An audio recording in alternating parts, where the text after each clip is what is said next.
Où sont passés les hommes? C'est le constat alarmant de nombreuses femmes. Alors à l'heure où les femmes réclament d'être séduites, je vous propose un retour vers l'authenticité, l'adrénaline, l'audace et tout ce qui rend la drague excitante. Vous écoutez Baisse ta culotte, le podcast qui vient libérer la parole des hommes. Je suis Mike, coach et fondateur de dragueurdeparis.com et je vous souhaite la bienvenue sur le podcast. Salut à tous les dragueurs et bienvenue dans Baisse ta culotte. Aujourd'hui, émission un petit peu spéciale. Je vous propose enfin, vous l'attendiez depuis longtemps. Je sais que plusieurs m'ont posé la question. Mike, c'est quand alors la FAQ? Eh ben, le jour de gloire est arrivé, comme on dit, puisque c'est aujourd'hui que je vais faire cette première session de FAQ où je vais répondre à quelques-unes de vos questions. Donc j'ai fait un tri parmi les messages que j'ai reçus sur le répondeur. Donc le répondeur, c'est la boîte vocale à partir de laquelle vous pouvez me poser vos questions et de temps en temps, j'y répondrai. Je vais pas le faire toutes les semaines puisque je priorise en priorité mes clients, mais de temps en temps, je répondrai à vos questions. Donc si vous ne l'avez pas déjà fait, le répondeur, vous avez le lien en description du podcast. Il vous suffit d'enregistrer vocalement votre question. Je vous demande d'essayer d'éviter d'excéder 30 secondes pour votre message vocal, déjà parce que ce qui se conçoit bien s'exprime clairement. Donc si votre question est claire et précise, ça ne devrait pas prendre plus de 30 secondes de l'exprimer. Donc je vous invite à être concis, précis et de poser une question intéressante qui va au-delà de questions débiles du type comment aborder ou quel premier message envoyer, puisque ici on a un podcast un petit peu plus de niveau avancé. C'est pas un podcast pour les débutants complets. Si vous êtes débutant complet, je vous renvoie plutôt à dragueurdeparis.com qui contient une tonne d'articles pour justement les débutants. Et donc du coup je préfère traiter des questions qui intéresseront davantage de monde. Donc du coup là j'ai mon petit lot de questions. Il y en a certaines qui m'ont été posées avant que je crée le podcast Baisse ta culotte et que j'ai conservé parce que j'ai jugé que les questions étaient très intéressantes. Donc je vais en lire quelques-unes et d'autres questions proviennent du répondeur. Donc là je suis là avec mon téléphone et évidemment je pourrais pas toutes les faire. Là il y a une dizaine de questions et comme j'aime bien parler avec vous, comme j'aime bien être bavard, puisque on est là, on n'a pas un chronomètre sur le cul, donc on a le temps de discuter et je vais essayer d'approfondir le plus possible chaque question qui a été posée. Donc je vous propose d'attaquer tout de suite avec la question de Karim. En gros, ma question, ça serait que ce soit de la drague en réel ou en virtuel, peu importe, site de rencontre, SPU, NPU, c'est en gros comment choper une femme qui a plein de mecs qui lui tournent autour et qui a un ou plusieurs ex qui veulent l'avoir. Et moi, ça m'est arrivé plein de fois. Tu parles avec la fille et juste avant le premier rendez-vous, elle annule, elle dit non, en fin de compte, je me suis remis avec mon ex. Ou bien non, en fin de compte, il y a un gars avec qui je parle depuis 12 jours, on s'est vu, il m'a baisé. Ou bien t'as le... non, en gros c'est ça, voilà, c'est ça ma question. En gros c'est comment court-circuiter les autres mecs, court-circuiter l'ex pour que la meuf elle a envie de voir que toi assez rapidement et que tu couches avec. Parce que moi ça m'est arrivé plein de fois, la fille elle me dit non en fin de compte j'ai revu mon ex, nanani nanana, que ce soit juste avant le premier rendez-vous ou après 2 ou 3 rendez-vous. Ok, alors merci pour ta question Karim, je vais y répondre en plusieurs points. Alors ça, en général, c'est la problématique typique quand on drague des nanas qui sont très belles, sous-entendu très belles, de très haute valeur, donc très courtisées. Là, je vais pas faire une réponse universelle puisque ça dépend vraiment du contexte. C'est vrai que dans la question, t'as pas détaillé si... On parle ici d'une nana de ton cercle social. Est-ce que c'est une connaissance? Est-ce que c'est quelqu'un que tu es amené à revoir régulièrement ou pas? Puisqu'en fonction de ces contextes, la réponse apportée ne sera pas la même. Néanmoins, il y a deux leviers sur lesquels il faut que tu agisses pour justement dépasser tous les mecs. Parce que le problème d'une fille qui plaît à beaucoup de mecs, ça veut dire que c'est une fille qui sait qu'elle plaît, donc ça veut dire que c'est une fille qui s'estime légitime de prétendre à la plus haute valeur de mec. Et c'est comme ça que ça donne des filles où il y a en permanence 20 mecs autour et où on a l'impression qu'elle fait pas grand-chose. Donc la première chose à faire, déjà, ça va être de démontrer une valeur supérieure par rapport aux autres mecs. Et là, il faut regarder sur quel levier d'action tu peux jouer sur elle. Là, ça dépend vraiment de la fille. Typiquement, si c'est une fille qui est d'un milieu bourgeois ou qui sort que dans des soirées ultra EP, etc. Donc là, il va plutôt falloir jouer sur le statut social et sur l'aspect monnaie. Donc là, il va falloir lui faire comprendre que toi, voilà, t'es pas un mec qui gagne le SMIC, que t'es un mec qui a une vie, etc. Donc il faudra jouer sur ça. Si c'est plutôt une nana en mode cool, qui sort tout le temps en soirée, qui est tout le temps entourée, qui est pas particulièrement attachée à l'argent ou ce genre de choses, là, on parle plus de position sociale. Donc là, il va falloir t'affirmer en tant que leader. Il va falloir que tu prennes le leadership des groupes sociaux dans lequel vous vous fréquentez, puisque c'est comme ça que tu vas augmenter ta valeur. Donc ça dépend vraiment du contexte, mais l'idée c'est qu'il faut que tu cherches le levier sur lequel tu peux appuyer, et chaque nana a des leviers différents au niveau des valeurs. Donc sur ça, c'est une introspection qu'il va falloir que tu fasses. Il faut que tu apprennes, je sais pas si tu la connais bien ou pas, ce genre de nana. Si tu ne la connais pas, il faut que tu apprennes à la connaître, et si tu la connais déjà, normalement tu devrais déjà savoir sur quoi il faut appuyer. Ensuite, la deuxième partie de la réponse, c'est la partie émotionnelle. Parce que les nanas, peu importe leur situation, c'est-à-dire que ce soit une étudiante, que ce soit une cadre supérieure, un PDG, une cuisinière, une boulangère, ce que tu veux, les nanas sont toutes les mêmes sur un point commun, elles ont toutes un dénominateur commun, et ce dénominateur commun, c'est l'émotion. Et pour jouer sur l'émotion, il va falloir justement quand tu es avec elle, il va falloir que tu essayes le plus possible de l'isoler, parce qu'en fait les valeurs dont j'ai parlé avant, tu peux les montrer en groupe, ça c'est pas un problème, puisque en général une nana qui a une très haute valeur est rarement seule, ça il faut le savoir.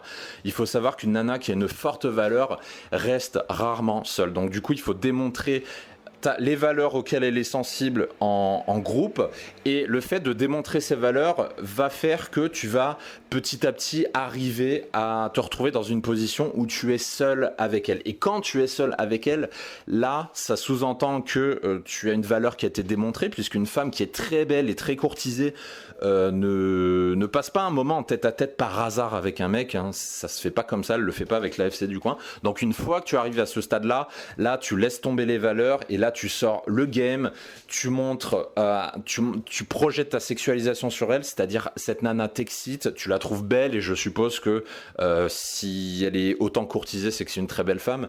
Et donc là tu projettes ton état sexué sur elle. Donc pour ce faire, tu vas la regarder, tu vas regarder comme elle est belle, tu vas regarder ses gros seins, tu vas regarder son cul, tu vas écouter sa belle voix. Tout ça va t'exciter, et tu vas projeter cet état sexuel sur elle. Et en faisant ça, tu vas pouvoir commencer à faire jouer justement la carte de l'émotionnel. Parce que ce qui fait perdre la tête à toutes les nanas, c'est justement ce côté lui il m'attire, je sens une attirance irrépressible pour lui, je ne sais pas dire pourquoi, mais ce mec il m'attire, et s'il m'attire, c'est qu'il est différent des autres. Et il faut que tu arrives à mélanger les deux, donc démonstration de valeur et émotion. C'est ça qu'il faut que tu arrives à faire. Alors ça, c'est surtout le cas si tu es amené à revoir la nana. Maintenant, si c'est une nana qui provient par exemple d'un site de rencontre, et que tu n'es pas amené à la voir régulièrement, bah là il va falloir que tu passes énormément par la démonstration de valeur, parce que c'est une nana qui va pas se déplacer comme ça en rencard. Donc ça veut dire qu'il va falloir accepter de prendre le temps de parler avec elle, et quand tu vas parler avec elle, tu vas à la fois sous-entendre, tu vas pas le dire directement, tu vas sous-entendre que tu es un mec de valeur. Je te donne un exemple. Si c'est une nana qui est sensible aux mecs un peu friqués, type entrepreneur, cadre supérieur, etc., dans ce cas-là, par exemple, il faut que tu sous-entendes tout le temps que tu es un mec très occupé, que tu bosses beaucoup, que tu es souvent avec des clients, etc. Donc il faut pas arriver à lui dire t'as vu, moi je bosse beaucoup, machin. Il faut pas le dire comme ça, il faut le sous-entendre. C'est beaucoup plus puissant quand tu fais sous-entendre quelque chose, parce que l'autre va le comprendre. Donc comment faire ? Tu lui réponds 2 heures un peu tard, et par exemple quand elle t'envoie un message, tu mets 2 heures à lui répondre. Et au bout de 2 heures, tu lui réponds, tu fais ouais, désolé, j'étais avec des clients, on a fini à 21h. Et puis là, t'enchaînes. Et le fait que justement tu dis ça, dans sa tête, elle va se dire, ah, ce mec, quand il finit tard comme ça, c'est que c'est peut-être quelqu'un d'important. Et à ce moment-là, tu vas commencer à titiller sa curiosité, parce que la plupart des mecs, ils attendent même pas ça. Face à une femme de haute valeur, les mecs, ils spamment. Et donc, en faisant les choses différemment, tu vas sous-entendre que tu as valeur. Donc, tu vas commencer à titiller sa curiosité. Et puis à ce moment-là, une fois que tu as commencé à titiller sa curiosité, ce qu'il faut que tu commences à faire, c'est un petit peu de storytelling. C'est-à-dire que tu commences à la faire parler. Tu vas dire, vas-y, raconte-moi ta journée. Si tu pouvais aller dans un seul pays, ce serait lequel? Tu commences à faire ça pour faire jouer ensuite la carte émotionnelle dont je t'ai parlé. Et en mélangeant les deux et avec un peu de persévérance, tu arriveras à dater ce genre de nana. Mais si c'est pour un site de rencontre, le plus efficace, c'est quand même de passer soit par le cercle social, soit par la night ou ce genre de choses. Parce que sur les sites de rencontre, c'est extrêmement difficile à faire. Maintenant, je vais enchaîner sur une question de William. On va prendre la question de William. Salut Mike, j'ai une question. Quel est le rythme idéal à adopter quand on recherche une relation sérieuse? Je veux dire par là, quand est-ce qu'on doit montrer qu'on veut être avec la fille, quand on doit accélérer le rythme? Et est-ce que tu peux nous parler comment se fait ta relation de couple à toi? Voilà. Est-ce que c'est à nous de montrer notre premier intérêt? Est-ce que c'est la fille qui doit en parler en premier? Est-ce qu'on doit chercher plein de filles jusqu'à trouver celle qui est intéressée pour aller plus loin? Voilà. Si tu pouvais répondre à cette question, ça serait cool. Merci. Alors merci pour ta question William. Donc sur ça, je vais répondre en 2 points. Je vais d'abord te dire ce qui a fonctionné et le dénominateur commun qui a fait que ça a fonctionné. Et ensuite, pourquoi certaines relations où j'étais tombé très vite amoureux se sont cassées la figure et le dénominateur commun à cela. Alors, dans mon couple actuel, j'ai appliqué la même stratégie stratégie, c'est un grand mot, mais j'ai appliqué la même stratégie que les fois d'avant. La stratégie, c'est la suivante. C'est-à-dire qu'au début, contrairement à ce que font beaucoup de mecs et qui est une énorme erreur, tu dragues normalement. Tu continues ta vie de drague, mais la différence, c'est que en arrière-pensée, dans ta tête, tu vas te dire... je ne suis pas fermé à une relation sérieuse. Et c'est comme ça qu'on trouve une nana avec qui se mettre en couple, justement. C'est-à-dire que tu pars pas bille en tête en te disant « ouais, je veux me caser, etc. » Tu continues ta vie de dragueur, mais dans un coin de ta tête, tu te dis « j'aimerais bien me poser. » Et la femme, le type de femme avec qui je voudrais me poser, grosso modo, ça ressemble à peu près à ça. Comme dans une recherche d'appart finalement. Je compare beaucoup et ça j'en parle dans la formation La Paire. Je sais pas si tu la possèdes, je crois pas. Parce que je sais que tu es déjà client chez moi. Dans la formation La Paire, j'en parle. C'est-à-dire que je fais le comparatif, la métaphore avec la recherche d'appartement. La recherche d'un couple, c'est comme une recherche d'appartement. Il faut que dans ta tête, tu aies une liste de critères. Tu te dis, voilà, je sais à peu près ce que je veux. Et tu sors, tu appelles, tu passes des coups de fil, tu te déplaces en visite, etc. Et pour la drague, c'est exactement pareil. Tu vas draguer normalement, tu vas aller vers les filles, tu vas faire ton game, etc. Et ce qu'il ne faut surtout pas faire, c'est changer ta méthode de drague parce que tu cherches une relation sérieuse. Je vais y revenir après. Donc, pour résumer, mes dernières relations qui ont fonctionné, pourquoi elles ont fonctionné? Parce que je me comportais normalement avec les forces et les faiblesses du dragueur, c'est-à-dire que j'allais vite, je sexualisais, j'essayais de coucher le plus vite possible, j'essayais de se faire ce genre de trucs. Bah, par exemple, ma relation actuelle, là, ça fait 2 ans que je suis en couple, ma relation actuelle, quand on s'est vu, au départ, c'était un plan d'un soir, c'est-à-dire on s'est donné rendez-vous dans une ville, on est allé à l'hôtel et au bout d'1 heure d'ailleurs, après 1 heure de rendez-vous, on est allé à l'hôtel. Ma relation d'encore avant, c'était un coup d'un soir, on s'était rencontrés en boîte de nuit, j'ai déroulé comme un porc mon game et on a couché au bout d'1 heure et demie ensemble le soir même. Mais ce qui a fait que ça s'est transformé en relation derrière, c'est que en fait, ces nanas avec qui tu vas coucher, tu vas te rendre compte qu'elles ont quelque chose de plus que les autres. Et c'est ça la différence entre une relation, entre coucher avec une nana et ça donne rien derrière, coucher avec une nana mais ça devient un plan cul, et coucher avec une nana mais c'est une potentielle copine, relation sérieuse. C'est parce que tu vas ressentir autre chose que le cul, tu vas avoir une entente spéciale avec elle. Tu vas être avec elle, tu l'as peut-être déjà ressenti, vous parlez de façon fluide, il n'y a jamais de blocage, il n'y a jamais de blanc. Et même quand il y a des blancs, c'est agréable. Je ne sais pas si tu as déjà senti ça, mais à chaque fois que j'étais en couple avec une nana, quand il y avait un blanc, ça se passait bien. J'avais pas de stress, ça se passait super bien. Et quand j'étais avec des filles avec qui ça ne marchait pas, quand il y avait un blanc, j'étais pas à l'aise. Et ça, c'est une caractéristique typique pour trier justement les relations sérieuses des autres. Donc en résumé, pour trouver une copine, il faut juste dérouler ton game toujours le plus vite possible, comme ce que j'enseigne dans la formation La Garçonnière, je crois que tu l'as, il me semble. Et dans La Garçonnière, je dis voilà, coucher le plus vite possible avec la nana. Et même en relation sérieuse, il ne faut pas déroger à la règle, il faut le faire parce que les choses vont se faire après. Et maintenant, je vais revenir au dénominateur commun de pourquoi certaines de mes relations se sont cassées la figure, mais d'une force, t'imagines même pas. Pourquoi ? Parce que à chaque fois que j'ai rencontré une fille et que, je sais pas, j'avais un truc, je commençais à tomber amoureux dès le premier rendez-vous, je la trouvais parfaite, j'ai commencé à l'idéaliser.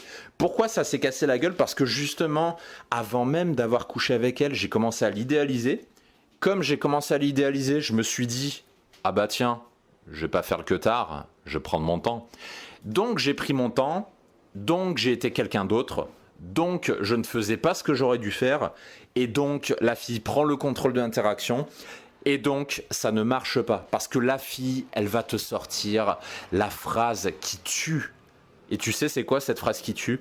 C'est quand une fille te dit « Je suis bien avec toi, c'est cool, on passe de bons moments, mais je n'ai pas le feeling, mais je n'ai pas de sentiment. » Et à chaque fois que j'ai dérogé à la règle, que j'ai voulu prendre mon temps, que j'ai voulu être patient, que j'ai pas fait le queutard, que j'ai pas fait le gros dragueur, que j'ai été quelqu'un d'autre finalement, à chaque fois que j'ai fait ça, il y a un moment où la fille s'est barrée tout simplement.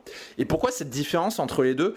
Tout simplement parce que ce qui fait qu'une femme a envie de se mettre en couple avec toi, c'est une seule chose, c'est parce qu'elle sait que tu es un mec attirant, elle sait que tu plais à d'autres nanas, et à ce moment-là, tu vas voir que c'est elle toute seule qui va faire en sorte que le couple se fasse. C'est jamais au mec d'initier la démarche de couple, c'est jamais au mec de le faire. Si tu le fais, tu perds 20 points d'un coup, c'est jamais au mec de le faire.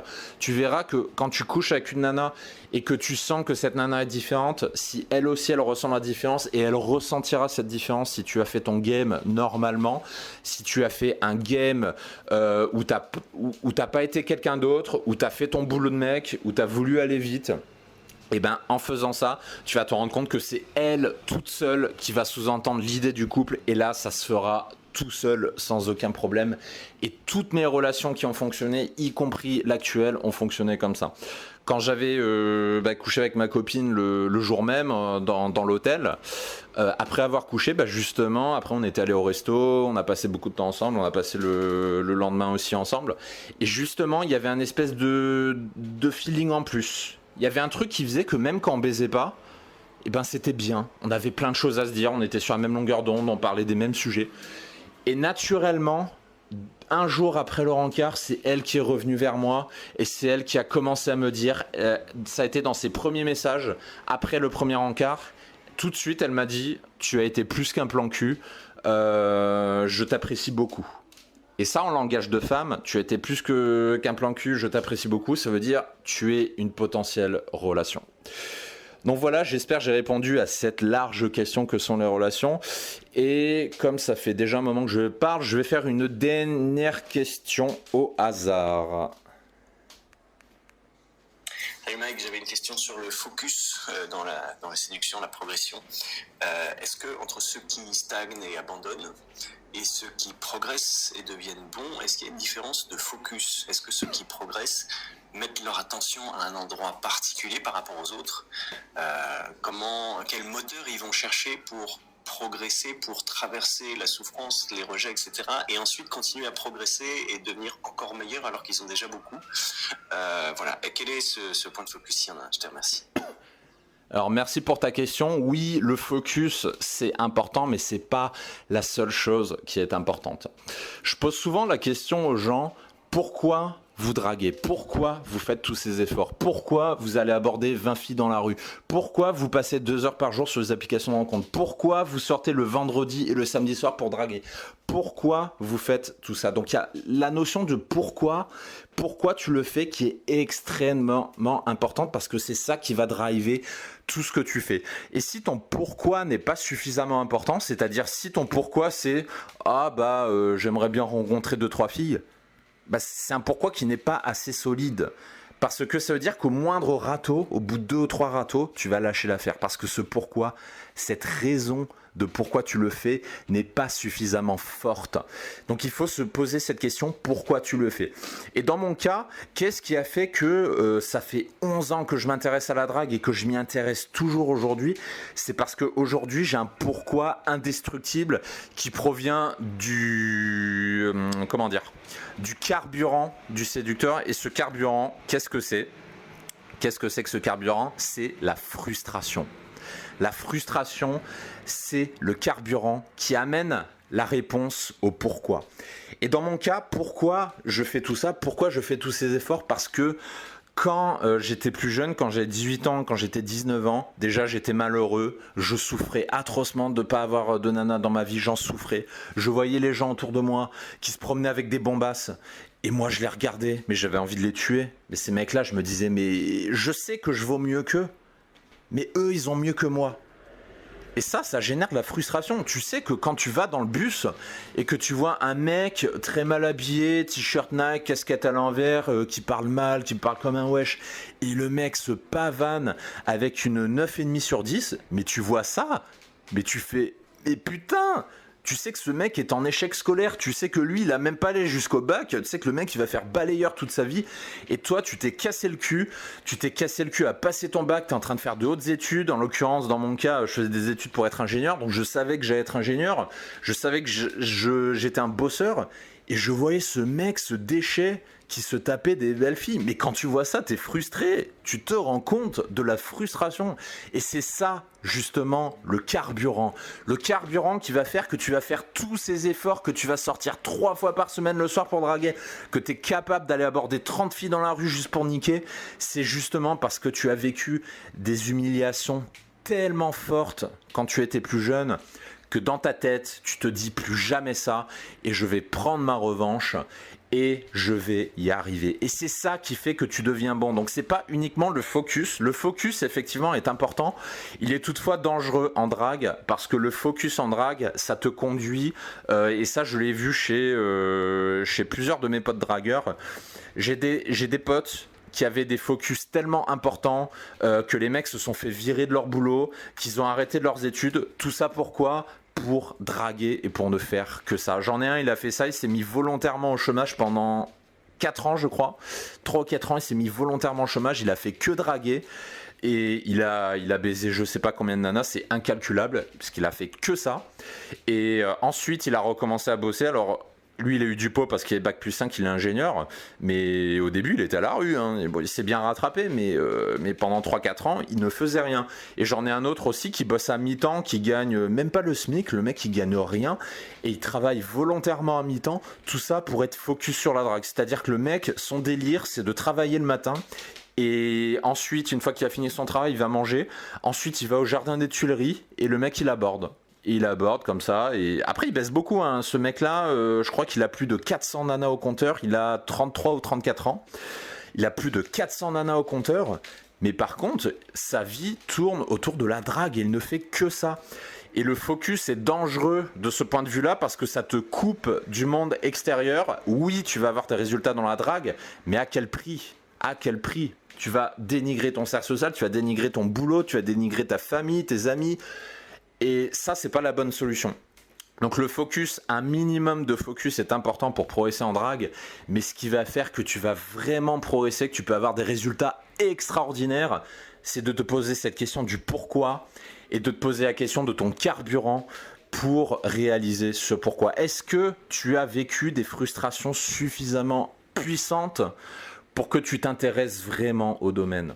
Et le truc, c'est pour ça que j'encourage les gens, et ça je le dis en coaching, je dis toujours aux élèves, allez chercher le râteau, allez le chercher, parce que le râteau va te servir. Au début, le râteau, tu dis, mais je veux pas prendre un râteau, je vais être humilié, je vais mal le prendre, mon ego il va être blessé. Et justement, c'est ça le secret, c'est que le fait de te prendre un râteau va alimenter ce carburant de la frustration. Et je peux te garantir qu'après des centaines et des centaines de vents, ta motivation interne, elle devient indestructible. Parce que tu as été tellement humilié, tu as eu tellement d'échecs, que justement tu deviens extrêmement fort, tu deviens extrêmement persévérant, tu vas devenir de plus en plus efficace. Et c'est comme ça que tu réussis. Typiquement, ça, je vais terminer sur ça. En soirée, ça c'est un truc qui marche extrêmement bien. C'est quand on organise des sessions night, en général ça se passe très bien, mais il arrive toujours que avec certaines personnes au début, les interactions ça marche pas. Tu t'intègres la personne dans des groupes, au début elle parle pas, ensuite elle le fait seule et elle se prend des vents. Et justement, ça c'est un excellent carburant en soirée, c'est-à-dire il faut encaisser les râteaux, mais il faut les encaisser comme une force de motivation. Parce que ça vient d'un film, je sais plus lequel, je crois que c'est Terminator. Il y a une phrase qui m'avait marqué et qui est extrêmement puissante. C'est une phrase qui dit « La colère est plus utile que le désespoir ». La colère est plus utile que le désespoir. Et ça, je le dis régulièrement aux gens. C'est-à-dire quand tu te prends un râteau, ça ne sert à rien d'être dans le désespoir, mais au contraire, sois en colère. Sois en colère d'avoir pris un râteau, parce que cette colère t'apportera plus de choses que de pleurer dans ton coin. Et c'est cette colère, justement, qui va alimenter ton feu intérieur. Et ce feu intérieur, justement, quand il est suffisamment alimenté, la motivation, tu la trouves toute seule. Et c'est à ce moment-là, justement, que tu peux avoir des résultats extraordinaires. J'espère avoir répondu à ta question et je pense que je vais m'arrêter là parce que j'ai déjà bien parlé. Donc j'espère que cette première FAQ vous a plu et si c'est le cas, partagez-la autour de vous. Rappelez-vous, ça je l'ai déjà dit, l'émission Best à Culotte, c'est un test que je fais pendant 2 mois. En fonction de si ça marche ou pas, je déciderai de la continuer ou pas.